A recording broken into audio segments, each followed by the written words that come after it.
भारत और चीन के विदेश मंत्री एलएसी सीमा विवाद पर पहली बार बात करेंगे। रूस ने भारत के विदेश मंत्री एस जयशंकर और चीन के विदेश मंत्री वांग यी को 22 जून को आरआईसी की वर्चुअल बैठक के लिए आमंत्रित किया है। आरआईसी भारत, रूस और चीन का समूह है। 22 जून को भारत, चीन और रूस के विदेश मंत्रियों की वर्चुअल बैठक होगी। नीरज हमारे साथ हमारे सहयोगी इस वक्त जुड़ चुके हैं। नीरज, कौन कौन से मुद्दे जिन पर चर्चा हो सकती है?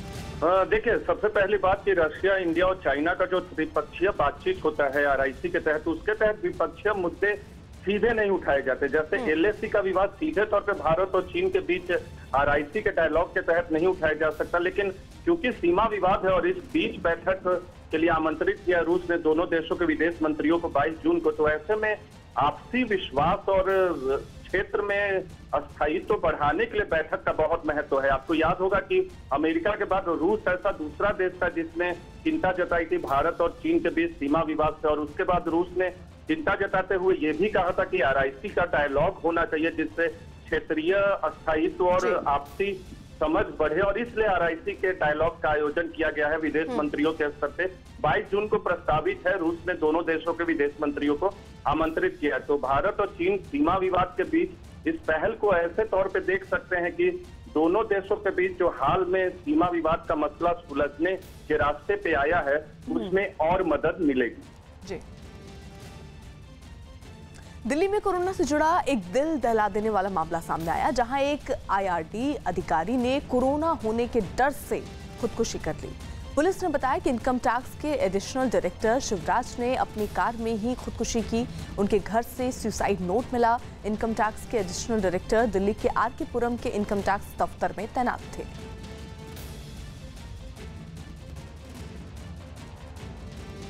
फ्रांस की राजधानी पेरिस में रंगभेद के खिलाफ जोरदार प्रदर्शन किया गया। हालांकि वहां की सरकार ने कोरोना वायरस की वजह से लोगों के बाहर निकलने पर रोक लगा रखी है, लेकिन इसके बावजूद सैकड़ों लोग एक इलाके में इकट्ठे हो गए, जिन्हें हटाने के लिए पुलिस को सख्ती बरतनी पड़ी।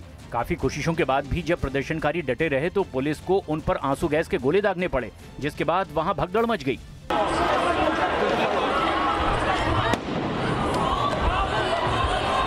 पुलिस की इस कार्रवाई के बाद भी लोग वहां से नहीं हटे, वे जमीन पर ही बैठ गए।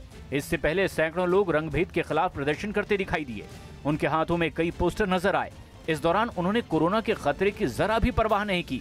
सभी लोग एक दूसरे के नजदीक खड़े रहे, जबकि कोरोना का खतरा अभी फ्रांस में टला नहीं है।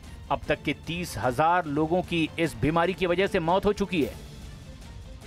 कोरोना के बढ़ते मामलों के बीच ट्रेन के उन डिब्बों की मांग बढ़ गई जिन्हें आइसोलेशन वार्ड में तब्दील किया गया है। जानकारी के मुताबिक दिल्ली के बाद उत्तर प्रदेश और तेलंगाना ने भी रेलवे से ऐसे डिब्बों की मांग की है जिनमें कोरोना के लक्षण मिलने वाले मरीजों को रखकर उनका इलाज किया जा सके।